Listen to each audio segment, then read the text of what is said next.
O Despertar da Imaginação, Neville Goddard. Título original em inglês: Awakened Imagination. Tradução: Eduardo Pereira. Narração: Misael Michel. Para Bill, imaginação, o mundo real e eterno do qual este universo vegetal é uma pequena sombra. O que é a vida do homem, senão arte e ciência? William Blake, Jerusalém. Imaginação é mais importante que conhecimento. Albert Einstein. Capítulo 1. O que é imaginação? Eu não descanso em minha grande tarefa de desvendar os mundos eternos, de abrir os olhos imortais do mundo contidos nos mundos do pensamento, por meio da eternidade sempre crescente no seio de Deus, a imaginação humana. William Blake, Jerusalém, capítulo 5, versos 18 ao 20. Certas palavras, com o passar do tempo, acumulam tantas conotações estranhas que, por fim, quase perdem o seu verdadeiro significado. Tal palavra é a imaginação. Esta palavra serve para descrever vários tipos de ideias, algumas delas diretamente opostas uma à outra. Fantasia, pensamento, alucinação, desconfiança. De fato, tão vasta é a sua aplicação e tão variados são os seus significados, que a palavra imaginação não define um status e nem possui um significado fixo. Por exemplo, às vezes pedimos a um homem para usar a sua imaginação, indicando que a sua atual perspectiva é muito limitada e, portanto, não é suficiente para realizar a sua tarefa. Logo em seguida, lhe dizemos que suas ideias são pura imaginação, expressando assim que suas ideias são infundadas. Dizemos que uma pessoa ciumenta ou desconfiada é vítima de sua própria imaginação, insinuando que os seus pensamentos são falsos. No minuto seguinte, damos a um homem o mais alto tributo, destacando-o como um homem de grande imaginação. E assim, a palavra imaginação não possui nenhum significado definido. Nem mesmo o dicionário nos ajuda neste sentido. Ele define a imaginação como: número 1, o poder de imaginar ou ação mental, o princípio construtivo ou criativo. Número 2, um fantasma. Número 3, uma crença ou noção infundada. Número 4, planejamento, plotagem ou esquema de construção mental.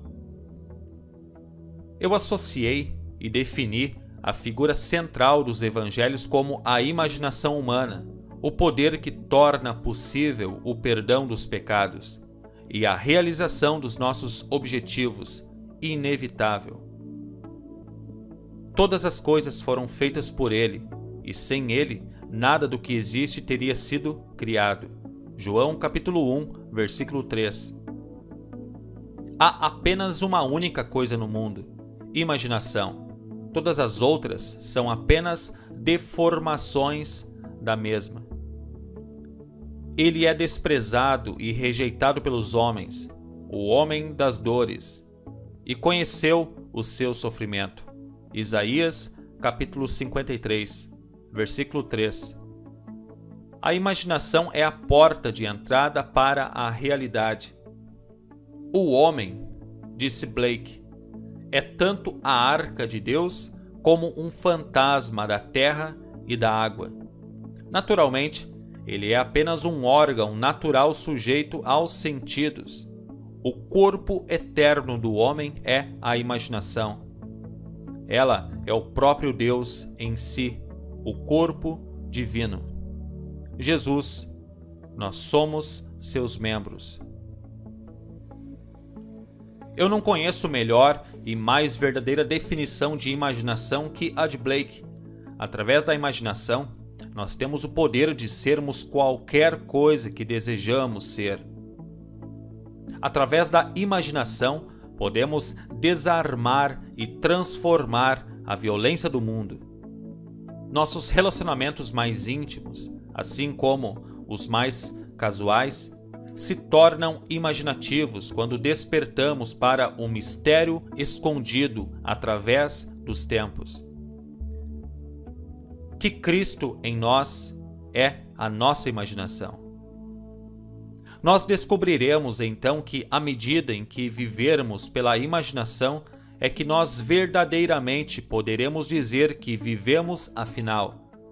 Eu quero que este livro seja o mais simples, o mais claro e o mais franco trabalho que eu possa fazer, e que eu possa encorajá-lo a trabalhar de maneira imaginativa, para que você possa abrir os olhos imortais dentro dos mundos do seu pensamento, onde você vê a todos os desejos do seu coração como grãos maduros, prontos para colheita.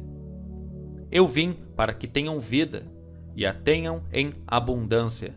João capítulo 10, versículo 10. A vida abundante que Cristo nos prometeu já é nossa.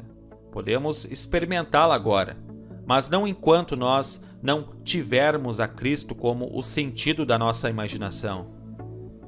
O mistério que esteve oculto pelos séculos e gerações, e que agora foi manifesto aos seus santos, aqueles entre os gentios, a quem Deus quis fazer conhecer quais são as riquezas desta glória, que é Cristo em vós, a esperança da glória. Colossenses capítulo 1, versículos 26 e 27. É a sua imaginação. Este é um mistério que eu sempre me esforço para compreender, e que me esforço ainda mais para que os outros também o compreendam.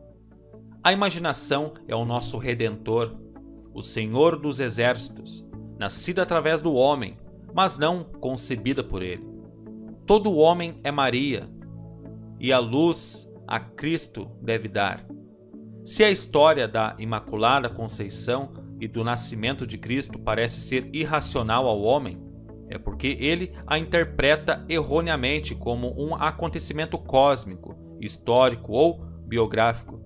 E os novos exploradores da imaginação não ajudam chamando-lhe de mente subconsciente ou inconsciente. O surgimento e o desenvolvimento da imaginação são a mudança gradual de um Deus tradicional para um Deus de comunhão.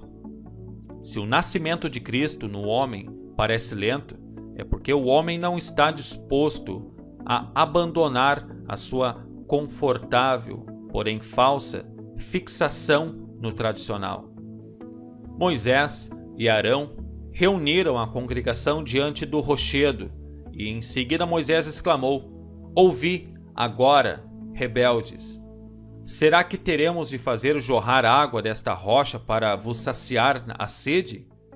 Em seguida, Moisés ergueu o braço e bateu na rocha 2 vezes com o seu cajado, e imediatamente dela jorrou água potável, e saciou a sede de todo o povo e seus rebanhos. Números capítulo 20, versículos 10 e 11.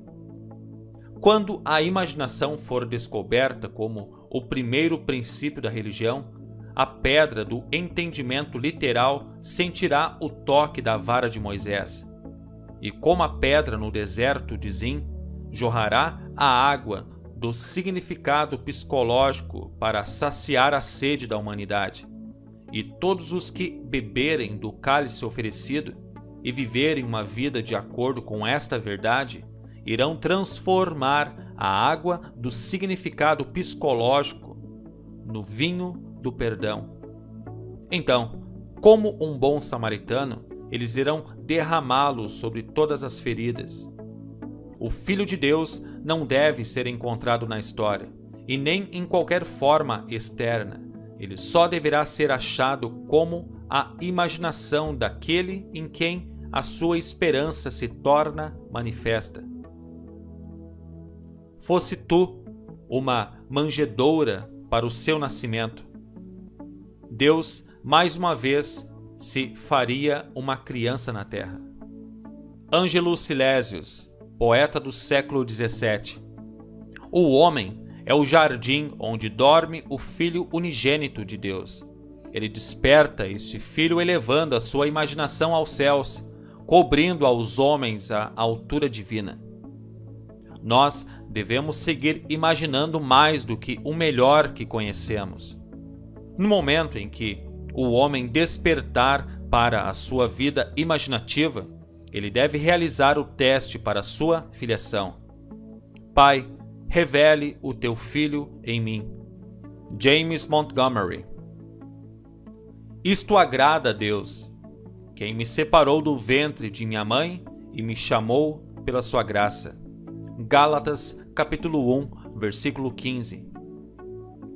O teste supremo de filiação é o perdão dos pecados. O teste que sua imaginação é Jesus Cristo, o Filho de Deus, é sua capacidade de perdoar o pecado. Pecado significa perder a marca em sua vida, estar aquém do seu ideal, não conseguir alcançar os seus objetivos. O perdão significa a identificação do homem com o seu ideal ou seu objetivo na vida. Esta é a função do despertar da imaginação, o seu supremo triunfo, pois ele testa a capacidade do homem de adentrar e comungar com a natureza oposta do seu estado. Que diga o fracasso, eu sou forte. Jó, capítulo 3, versículo 10. Racionalmente, isto é impossível. Somente uma imaginação despertada pode adentrar e comungar com a natureza do seu oposto. Esta concepção de Jesus Cristo ser a imaginação humana levanta uma série de questões fundamentais. Seria a imaginação um poder o suficiente, não só para permitir-me assumir que eu sou forte, mas também um poder que me torne capaz de executar tal ideia? Suponha que eu desejo estar em algum outro lugar ou em alguma outra situação. Poderia eu, imaginando-me em tal estado ou lugar, alcançar a realização física? Suponha que eu não possa pagar por uma viagem e suponha que o meu atual estado social e financeiro se oponha a essa ideia que eu quero realizar. A imaginação sozinha seria suficiente para realizar esse desejo? A imaginação compreende a razão? Por razão, quero dizer deduções a partir das observações dos sentidos. Ela compreende o mundo dos fatos externos? Nos meios práticos da vida cotidiana, seria a imaginação um guia completo para o comportamento? Suponha que eu seja capaz de agir continuamente com a minha imaginação. Ou seja, suponha que eu sou capaz de manter o sentimento de ter o meu desejo realizado. Minha suposição se manifestaria em um fato? E se ela se manifestasse em um fato, devo eu considerar que minhas ações durante o período de premeditação foram razoáveis? Minha imaginação é uma energia suficiente não só para assumir o sentimento do desejo realizado, mas também é por si só capaz de encarnar uma ideia? Depois de assumir que eu já sou o que eu quero ser, devo eu continuamente me guiar por ideias e ações razoáveis para o cumprimento da minha suposição?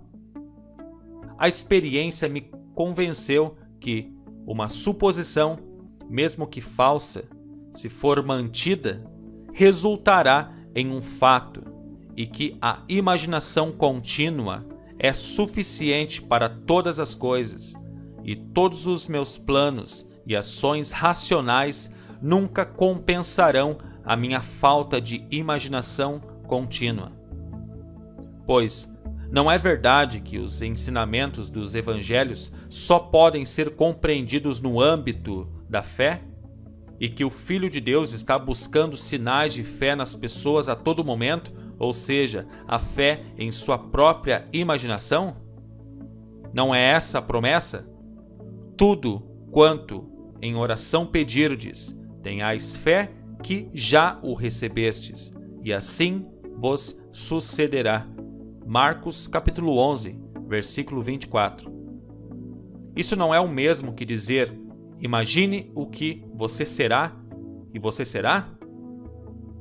Por acaso não foi em um estado imaginário que Moisés perseverou como quem vê aquele que é invisível? Hebreus capítulo 11, versículo 27. Não foi no poder de sua própria imaginação que ele perseverou? A verdade depende da intensidade de sua imaginação, e não dos fatores externos. Fatos são frutos que testemunham o uso ou desuso da imaginação. O homem se torna aquilo o que ele imagina. Ele autodetermina a sua história. A imaginação é o caminho, a verdade e a vida revelada. Não conseguimos assimilar a verdade somente com a mente lógica. Onde o homem natural dos sentidos vê um broto, a imaginação vê crescer uma rosa. A verdade não pode ser abrangida somente pelos fatos. À medida em que despertamos para a vida imaginativa, descobrimos que imaginarmos uma coisa é o mesmo que criá-la e que um julgamento verdadeiro não precisa estar em conformidade com a realidade externa a que ele se refere. O homem imaginativo não nega a realidade do mundo exterior, da manifestação sensorial, mas ele sabe que é no mundo interior da imaginação contínua que está a força pela qual o mundo exterior da manifestação sensorial é trazido à realidade. Ele vê o mundo exterior e todos os seus acontecimentos como projeções do mundo interior da sua imaginação. Para ele, tudo é uma manifestação da atividade mental que se passa na imaginação do homem, mesmo quando o homem razoável e sensorial não está ciente disso. Porém, ele percebe que cada homem deve tornar-se consciente desta atividade interna e observar a relação existente entre o mundo interior, causal da imaginação, e o mundo exterior, sensorial dos efeitos. É maravilhoso descobrir que você pode imaginar-se no estado do seu desejo realizado e escapar das prisões construídas pela ignorância. O verdadeiro homem possui uma imaginação magnífica. É este ser que deve ser despertado. Desperta tu que dormes, e levanta-te dentre os mortos, e Cristo te iluminará. Efésios capítulo 5, versículo 14. No momento em que o homem descobre que a sua imaginação é Cristo, ele realiza atos que, neste nível, só podem ser descritos como milagrosos. Mas somente quando o homem sentir a Cristo como a sua imaginação, ele passará a ver tudo em sua pura objetividade, sem qualquer relação subjetiva.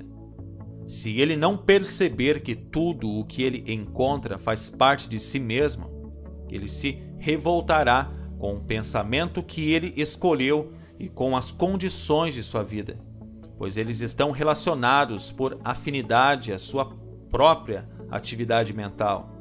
O homem deve acreditar firmemente que a realidade se encontra dentro dele e não além dele. Embora outros tenham corpos e uma vida própria, suas realidades estão enraizadas em você e começam e terminam em você, assim como você começa e termina em Deus. Não fostes vós que me escolhestes. Ao contrário, Eu vos escolhi a vós, e vos designei para irdes e dardes fruto, e fruto que permaneça. Sendo assim, seja o que for que pedirdes ao Pai em meu nome, ele o concederá a vós. João, capítulo 15, versículo 16.